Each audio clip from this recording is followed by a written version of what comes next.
Ed Dickens. I'm the Senior Manager of Heritage Operations for Union Pacific. Well, it's a lot of people ask that question. It was built in 1944, but there's no coincidence there. We had 45 of 3 different classes of big 484 locomotives, and that was the last one, the 45th 800 to 844. So it was the very last steam locomotive purchased by the Union Pacific in December of 1944. Well, it's special because it's a steam locomotive operating in the year 2016. But all through its history from 1960 on, it served as one of the best public relations ambassadors a railroad could ever hope to have.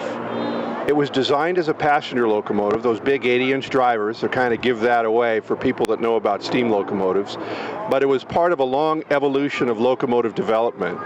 Railroads, just like today, very competitive, have to remain competitive just to be competitive in the marketplace. But the big steam locomotives were necessary to haul the big passenger trains, big heavy passenger trains. And bear in mind, back in that era, we didn't have the highway systems that we have today. Airlines were really, they were conceived, but there was no airlines. So the only way the American public could travel was by rail. So all railroads had to develop these massive locomotives to do the job, and that's what it did. In the old days, the old sayings were more powerful than a speeding locomotive. And the reason people thought that is because they're so massive and huge. But compared to a modern diesel, it's kind of like comparing apples and oranges. A steam locomotive produces its max power at a much higher speed than a diesel engine does. A diesel electric locomotive, the diesel engine is turning an electric generator, an alternator, and that produces electric power for electric motors. So it's a different form of developing horsepower. A steam locomotive is weakest when it's at its start, and depending on the size of the driver diameter, that kind of gives you an idea where its power range fits. The 844 is just getting into its power range over 60, 70 miles an hour, and that's what it was designed to do. Diesel locomotives, they're nowhere near that. Modern electric locomotives, especially in Europe and other countries, those locomotives are designed for high speed. Amtrak special geared passenger locomotives, they're more like the 844. So it's kind of like apples and oranges. Horsepower, it's right around 4,500 horsepower, approaching 5,000 depending on the circumstances. Modern diesel locomotives today are right around the 4,500 horsepower range too. But they're very technologically advanced, and they operate thousands of miles on their load of fuel, and the servicing requirements are much more user-friendly by today's standards.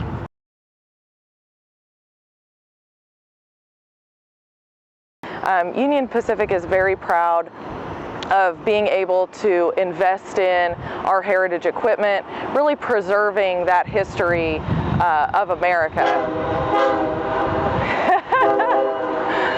There's no other railroad that has the heritage fleet that Union Pacific maintains, and we're very proud of that. We like to get out and put them on display, let the public come and take a look and glimpse back at history.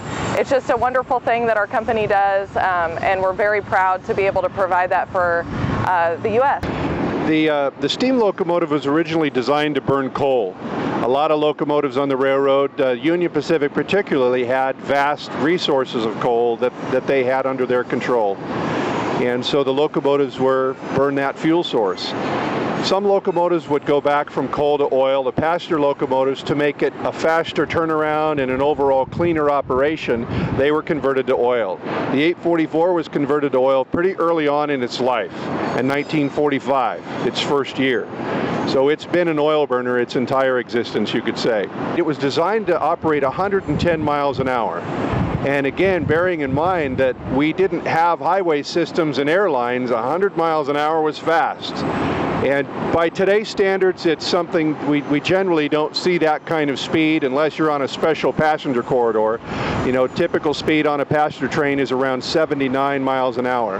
But back in the steam days, if a train was late, it was the duty of the crew and all members of the railroad to keep the train on schedule and get back on schedule if you needed to. And that meant that you operated fast. It wasn't something that was considered to be against the rules or forbidden. It was actually actually your duty to operate the train at a safe speed to get you back on schedule. The tracks were maintained for that speed. The equipment was maintained for that speed. There are stories that I've heard retired employees tell me where they've operated the locomotive at 100 miles an hour. And a very high speed for a sustained period of time to get back on schedule. But again, it's a competitive world out there, and people are traveling, and they want to get to Grandma's house for the holidays, and the railroad was going to get them there.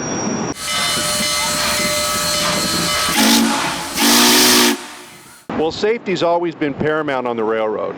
All through the years, you look at old historical photographs and you see the slogans, safety first. Safety is the utmost importance. You know, all the various safety slogans. And that's the same today. The safety focus is our top priority in every aspect of every job that we do. Everything that we do, and you can imagine bringing a piece of equipment to town, the coordination and the planning that has to take place to make sure that we can accommodate the public, that we can do the dangerous work of railroading in the safest manner possible.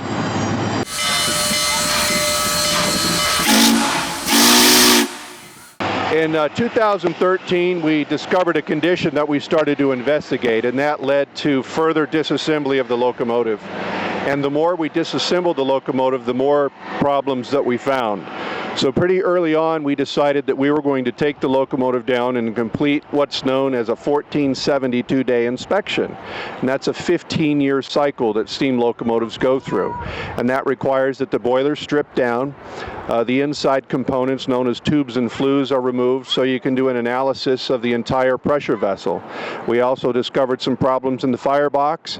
They could have gone a few more years, but there again, we were going to reset the locomotive's calendar, if you will, and give it another 15-year term of service.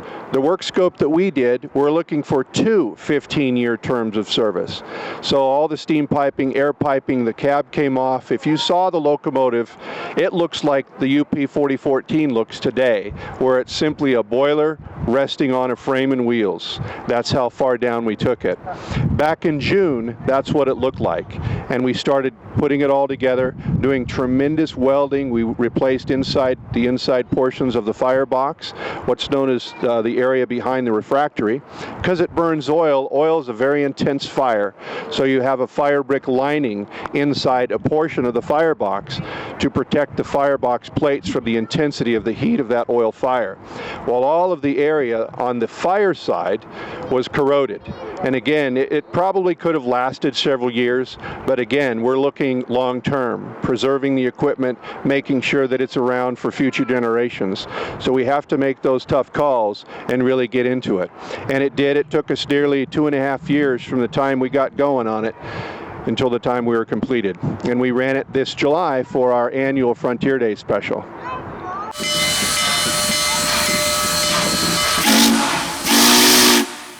Well, if you look around in the crowd, you know, you'll see young people, and they have an interest and a passion. And that's where it started for me and everybody on my crew. You know, they had an interest and a passion and a desire to be around this unique equipment.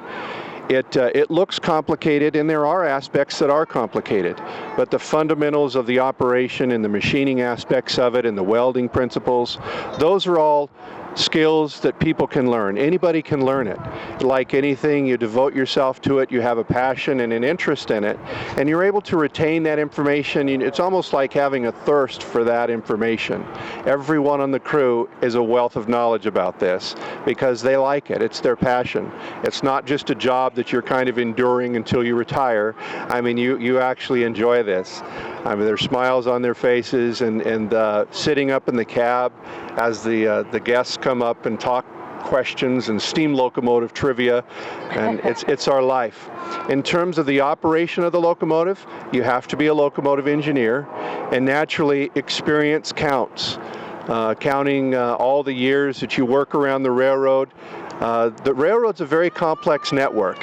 It's a lot like traveling in an aircraft. You've got the pilot up there, and he's got a lot of procedures that they go through when they're landing in a big terminal. Coming into Kansas City, big railroad megaplex. You know, there's a lot of rules, and again, safety is paramount. And everything we do, we're talking about the safety aspects of it and how that impacts everything that we're doing. So it's just a matter of finding the right personalities, the right people, and the right skill sets, and building on that. Everyone on the crew is serving an apprenticeship.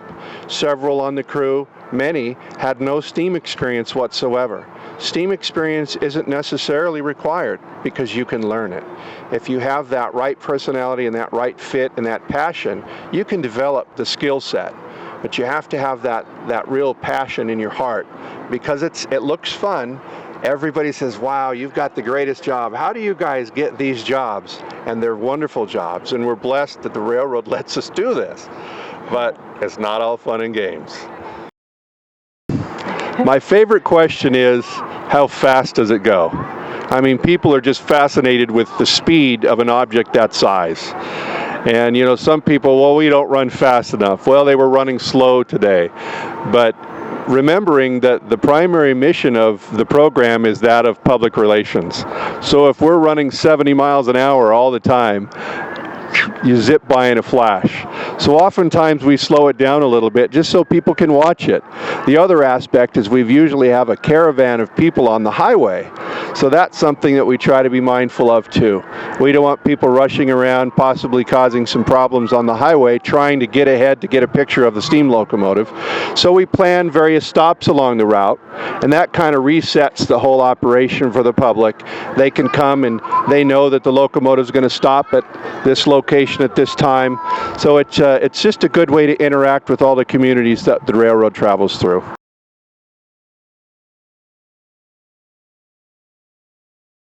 Well, back in 2011, the locomotive prior to that had several hot bearing issues and conditions that caused some pretty significant damage to crank pins. So these crank pins were brand new, and at that time we took the rods apart, each one of these rods here, and we made new bushings for the new pins, made new rod hardware, and had that hardware made for us by a firm back east. But at that time, we cleaned everything up. We did a really thorough inspection on the rods to know that they were safe for continued service. You can imagine that the inertia forces and the reciprocating forces of all that weight traveling at speed. So this very critical part of the locomotive, and one of the limiting factors of a locomotive's speed is that its ability to stay together. So you've got the counterbalances up in each one of these wheel castings, and it's a tremendous design, a tremendous work of art. Here's the firebox. All these washout plugs are new.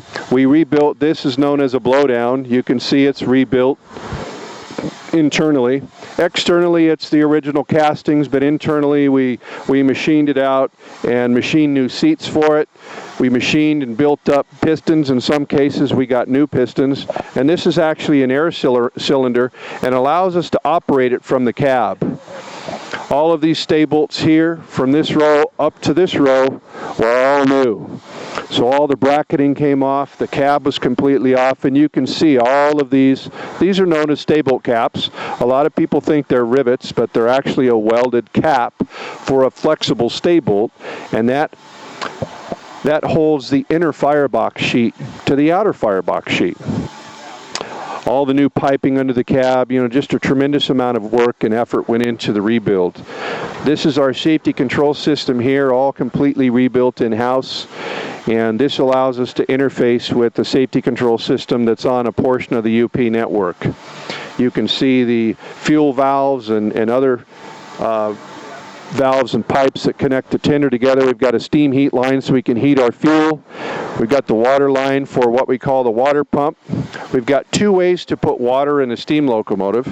The feed water heater, this is called the cold water turbine. The cold water turbine takes the cold water from the tender and it runs it through a heating chamber. And that heating chamber heats that steam with exhaust steam from the engine. It takes about 15% of that exhaust steam and runs it through an atmosphere of that exhaust steam. And that cold feed water goes down and sprays through that atmosphere, transferring the heat of the exhaust steam and mixing it, and then heating that water where it's stored in a tank and ultimately pumped into the locomotive boiler as needed. The other side of the locomotive, we'll go around and we'll talk about the injector. In between, we have what's called a radial buffer. And that's state-of-the-art 1940s technology. This arrangement right here, you can see the little lubricating line moving up to what's known as a floating chafing block. And there's an adjustment that's required to maintain the right relationship between the engine and tender. 2 drawbars down below that connect the engine and tender. We fixed those up back in 2011. We put new drawbar pin bushings in the tender and in the engine, and we made 2 new drawbar pins. The drawbar pins actually are installed from the bottom, so they go up and in, and there's a big heavy retaining plate that keeps those in there. And there's various fasteners that hold that retaining plate in there so those drawbar pins stay in. So it's all part of our inspection every day, at the end of the day, and throughout the day as we're stopping, we'll go around and we're inspecting all aspects of the locomotive. We make the parts ourselves. Depending on how big it is, some of the components are pretty large, and it's more cost effective for us to have something like that done. But ultimately, we'd like to move to doing a lot of that work in-house. It does 2 things. One never knows how long some of the capacity for working on steam locomotive is going to remain. So it's just part of a business decision to try to develop as much infrastructure as a business decision would allow you to make. Turning the wheels, for example, and making big components. A lot of that happens so infrequently, it's best just to find another location that has the ability to turn a driver of an 8-inch diameter. Other things we can do ourselves. A drawbar pin is something that we can make. A lot of the hardware we'll make, and that's what the machinists do. They're an actual machinist where they'll set up a pretty complicated machining operation and perform that operation. Some cases it'll take you several days to get your setup made for a 15-minute machining operation, but that's what's required to make an accurate part. We made new piston rings. We had a condition back in 2009 where the locomotive, it's a condition called foaming, and when the locomotive foamed, it broke the rings. And not enough to where we couldn't run, but it did break the ring segments. And that winter, when we took the locomotive apart, we found them all crumbled up. It looked like a handful of gravel in the end of the cylinder. So we built the piston up and made new rings for it. We completely made them in-house. So it's fun, it's interesting to make those new parts, but that's what you have to do. Just like in the old days when they had these locomotives, they had to make everything. The primary tender, what we call our primary tender, it's the tender that's connected to the locomotive. It's got 6,200 gallons of fuel oil, and we burn a used motor oil, and 23,000 gallons of water. Behind it, we always carry an auxiliary tender. The auxiliary tender is a tender from the 800 class, and it has the fuel compartment removed.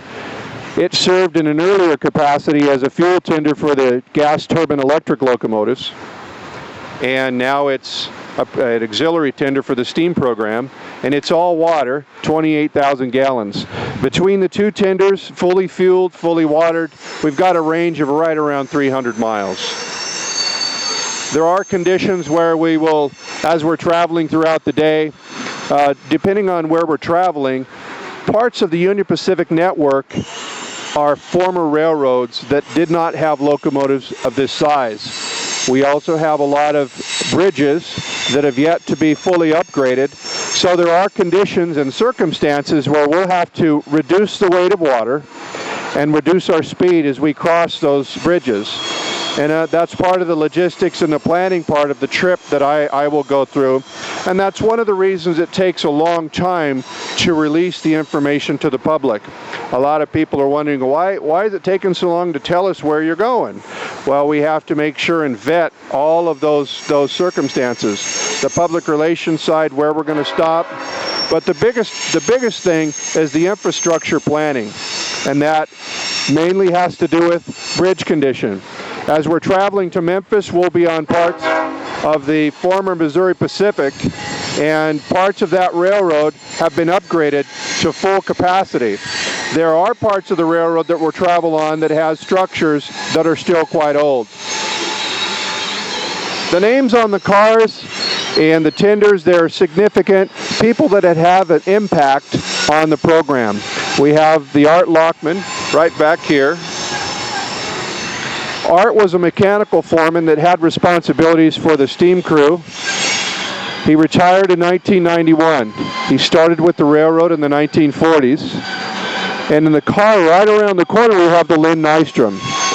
Lynn started his railroad career in the 1970s. And regretfully, we lost Lynn in 2010. Lynn was one of the greatest ambassadors for the Union Pacific Railroad. He served as a locomotive fireman for years and a locomotive engineer for about 5 years before his passing in 2010. Lynn and his wife, Mary Nystrom, ran the souvenir program, which we will again have very soon. So Lynn he's remembered by all, and he was a great ambassador for the railroad. You wouldn't find somebody that loved railroading more than Lynn Nystrom. We have the Reed Jackson souvenir car. We don't have that with us, but Reed Jackson was also a member of our crew for many years, and unfortunately he too passed away.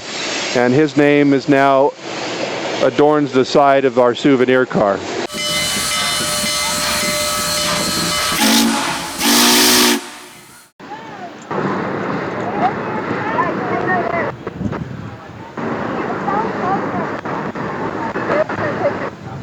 We're on the right front side of the 844 where we're looking at the valve chest and the cylinder. And these brass castings up there are known as terminal checks. And it's simply a check valve for the valve oil that's inserted under high pressure, injected into this various steam spaces that need to be lubricated. The reason they need to be lubricated under those conditions, they use a special oil. When you consider the steam locomotive, what makes it powerful is the temperature of the superheated steam. The steam goes through a process known as superheating, and it brings that temperature up to, in some cases, 750 degrees Fahrenheit. Well, that's a tremendously hot gas. And so that requires very special lubrication that can survive and endure that tremendously hot environment inside here. We got some inspection plugs that we can take out, and we can look in there from time to time and make sure that we don't have any situations or conditions with the oil breaking down. We can actually see the valve rings. And the cylinder down here, when you take this cover off, you can see a really industrial looking, looks like a giant manhole cover with a tremendous bolt circle. We take that off, and then you can see the end of the piston. And that's when we discover the broken rings. We could also tell just through a loss of performance because the rings being broken allowed that steam to blow by. Down below we have cylinder cocks. And the cylinder cocks on a steam locomotive are very, very critical. Water does not compress. Steam, of course, will. And when the locomotive is starting out, you can see just some condensate, and that's condensed steam returning back to water. And it brings with it a small amount of that valve oil. As the locomotive cools off, the valve oil congeals because it's very, very thick, and then you just have the nice clean water coming out of there. When we start out in the morning, the locomotive has a lot of condensate in the superheaters and all up in the throttle header. And you've got to get that water out. So that's why when we start out in the morning, you see just a big voluminous clouds of steam coming out and getting all that condensate out, clearing it all out in the morning. Same thing with the whistle. The whistle kind of has a real raspy sound to it because it's just full of water.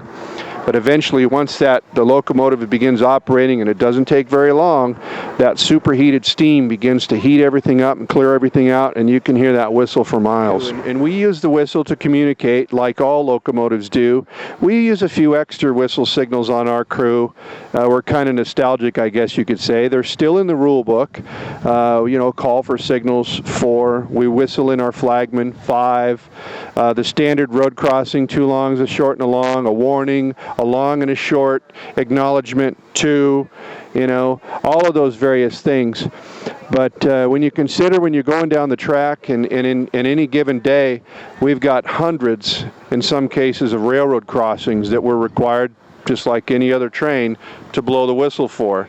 So that's a lot of pulling that whistle. We like how it sounds, the public likes how it sounds, but we try to be pretty disciplined about it, especially when we're in a big city like this. It does hurt people's ears, but they love to hear it. When we get the pressure up in a little bit, we'll blow it periodically. We have air pumps here. These are called cross-compound air compressors. We have 2, and Attached to each one is a lubricator with a special air cylinder oil and a specially formulated steam cylinder oil. On our locomotive, we use two types of valve oil, and it's that specially formulated oil that can endure the steam environment. The steam oil in here is too thick to operate in the air pump. It doesn't give us good lubrication, so we have another formulated oil that's not quite as thick in here. And we have a very nice grade of air cylinder oil that takes care of all the valves and the rings and the discharge valves and the air compressor, and it eventually works its way down the air piping to the air brake system, and it's all beneficial to the air brake system. We took all the piping off the locomotive. You can see all the piping here is clean. A lot of the piping was just deteriorated and just through years and years of service has just been destroyed. So we took and we replaced a lot of this piping in here. So we get up in here, this is the valve gear. This is what controls the valve, the steam valve on the locomotive. It does it through all this complex machinery right in here. A piston connected to the crosshead, and that's where the power of the piston is transmitted into the main rod and ultimately into the main pin and connected to the rest of the drivers with the connecting rods. You can see the underside of the locomotive is just coated with oil. The locomotive uses what's known as a waste lubrication, meaning that the oil is used once, maybe twice, before it flings off or drips on the ground. And that was just part of the evolution of the design of the steam locomotive. Modern machines, modern engines have enclosed crankcases, and the oil is filtered and recirculated back through the system, and it uses or loses very little oil. But a steam locomotive is not that way. So throughout the day, we'll go through and we'll wash it up and clean it up a little bit. You can always tell the fall season because we'll have leaves stuck all over the underside of the locomotive. This is called the reverse gear. This controls the forward and reverse connected to a reach rod back to the cab that allows the engineer to put the locomotive in forward and reverse and all positions in between. You can see underneath here, all new running board with the holes in it, all new piping and conduits, and everything was new. The piping was just rotten and destroyed. So we replaced all that piping. This is an air filter here. We took this air filter out and it looked like something that came from the Jurassic period. It was just completely encrusted in rust, and it was amazing that the air could even flow through it. So we actually installed a special race car filter in here that we can change as required by federal law. Working back through the cab, back toward the cab, you can see all the pipes and everything that back in early June were stripped from the locomotive. New brackets and new piping. And you can see how the front part of the combustion chamber on the firebox gets coated with grease and oil. So does on the engineer, his right side is covered with oil, and the fireman, his left side is coated with oil. And here's the firebox. You can hear the fire burning. And down below, you can see the burner. And you can hear the atomizer atomizing the oil as it's burning in the firebox. We put a new fire pan in the locomotive. You can see just a little bit of leakage right here. Again, all of these were rebuilt. New valves, everything inside, new seats, new seating surface where it attaches into the boiler, new studs here. All of these rivets from here all the way around to the other side, all new. All these stay bolts from here up to here. And the firebox sheet on the inside, all replaced. New washout plugs, no leakage. Just very tight. All brand new machined. New fire pan. You can see very little signs of leakage. It takes a lot of work when you do that level of firebox work. Install the rivet and then work a process known as caulking, which you use a special tool that forms the two metal together into a nice steam-tight fit. Same thing around each one of these stay bolts. Each one of these stay bolts is worked by hand with an air gun and a special tool that we made. We made all of our own tooling, or we had it made in some cases, but oftentimes we'll have the tools made with special tool steel to the Union Pacific drawing, and then we can grind them and customize them just a little bit, because each person has their own particular technique. Once you determine how the stay bolt is installed, you design them or you install them in such a way as they're all done in the same way. But there is a little bit of finesse to it, and you can tell who did these. On this side, I did all of these. And on the inside, Austin did all the ones on the inside. And you can tell the difference between the ones I did and the ones he did. And we each had tools that we ground and made them the way we wanted. Each one, there's actually multiple steps in the process, but each one of these, you're probably looking overall time between the two of us, probably 20 minutes. I mean, and it is arduous, grueling work, which is why the Boilermakers have always been known to be just a hardy, tough group, because I'm here to tell you, driving these rivets, that's not for the faint of heart. You have to use what's known as a 90 gun. I mean, it's a huge gun. I was a machine gunner in the military back in my early years, in my early 20s, and I'm here to tell you a 90 gun beats me up more than the M60 machine gun did. And the M60 was a 25-pound machine gun, and that 90 gun, every time you would do it, after you do a few of them, you'd kind of relax a little bit, but there was a little bit of adrenaline because your body was preparing for what it was about to have to endure. And you had to hold the tool in such a way so you wouldn't ruin the rivet. Because if you damage the rivet or you don't drive it correctly and it doesn't form correctly, we got to take it out because it's not going to work good. It's going to leak all the time, and it's not holding the metal the way you want it to. So there were several of them when we were first, we actually built a fixture that we could practice on, because we didn't want to practice on this. But even after practicing, there was a couple of them that the tool would slip off and then the rivet would cool, and it was too cool to drive, and we'd have to drive it out. There was a couple of them, took us over an hour to beat that thing back out of there. So, yep. Everybody that's working on the engine today will hang their identification tag. We made those special, they're custom. Other locomotive shops, you'll find a plastic laminated identification tag that all employees are required to hang on the blue flag. It's a railroad rule whenever they're working on that piece of equipment. So as everybody comes up and their duties require them to actually start working on the engine, they'll tag up. And you'll see that when we stop. Every community that we come in, people will come up, all the staff will come up, and they'll toss up their tags to me, and I'll hang them on the flag. And then as their duties are finished and they're either going to get in a vehicle and drive with us, or they're going to get back on the train, they'll come and I'll unclip their tag and hand it to them. Now we can climb in like this.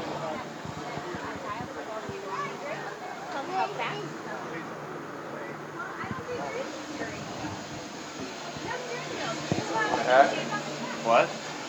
Oh no. Well, this is my foreman, Austin Barker, that we've been talking about. And between all of us, we just did a tremendous amount of work on the locomotive. And you know, it's a team effort that takes a lot of people, but it just wouldn't be fair if I didn't mention the tremendous hours that Austin put in. I mean, as a foreman, that kind of comes with the territory, but and I don't mean to put you on the spot, Austin. I say this a lot, and I never mean to put you on the spot, but the credit for the reassembly of this locomotive and the engineering acumen that he has. Drawing on CAD, we have CAD on his computer, and he will draw up something in a very, very quick manner, and we'll get that drawing to a steel supplier, and next thing you know, we've got running boards, and all we have to do is put them together. The cab deck, the cab floor, I mean, just everything. Locomotive fireman Ted Schulte rebuilt the air brakes piece by piece, completely disassembled them, and between Austin and myself, we got it all up and running. And this type of equipment is very specialized, and there's fewer and fewer people that have the understanding of how this type of older system functions.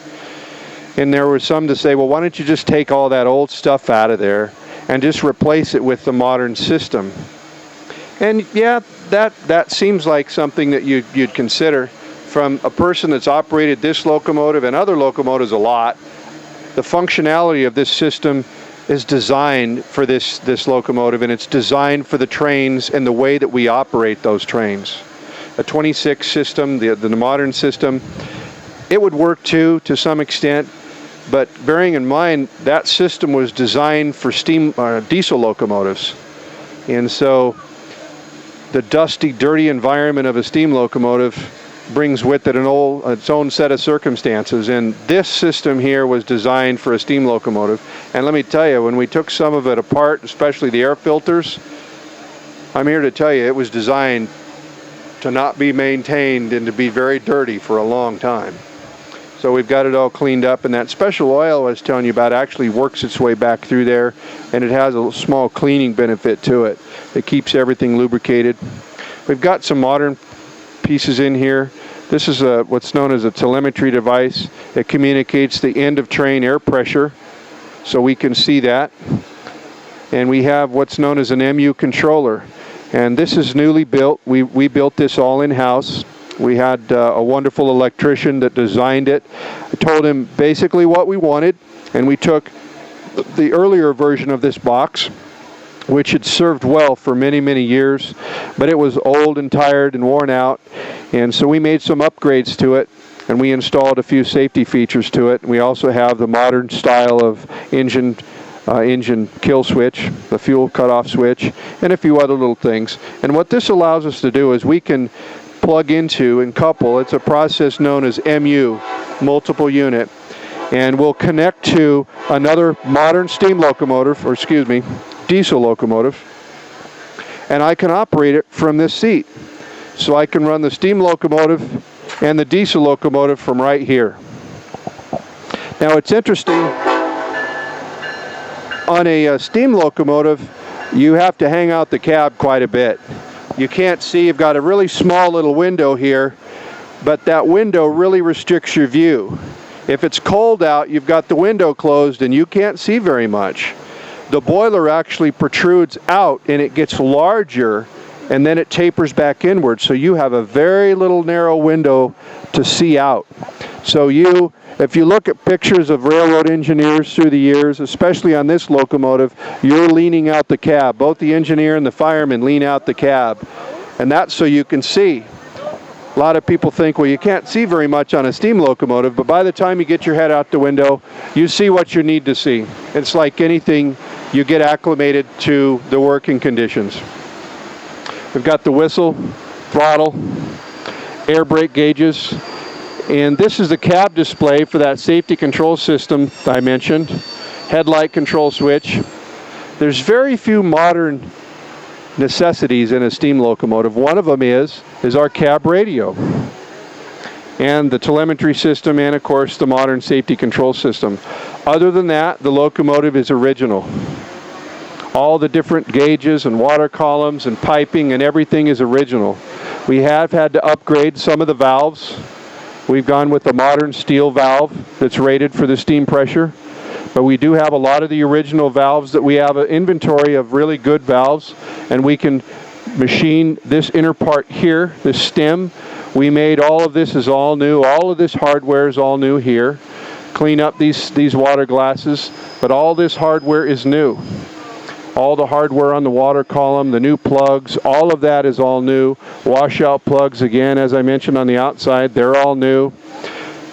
Steam lines, steam pressure gauge lines. It was only almost a year from the time we really got in earnest, really started in on the locomotive. It was really about a year. And Austin and I worked for 7 days a week. Was it 7 months? 7 months, 7 days a week. And my wife and his wife were just, they get the credit too for allowing us to work on Easter, to work on Mother's Day. So the credit goes to them as well. We put the original style cab floor in, wooden cab, and a new floor here. And this we put in 2011. It's kind of befitting this grand locomotive. That's TIG welded stainless steel, and that plate will come out. You can see the little mounting bolts there. We can take that plate out, and we can access some of our air brake components and some of the safety control valves and components.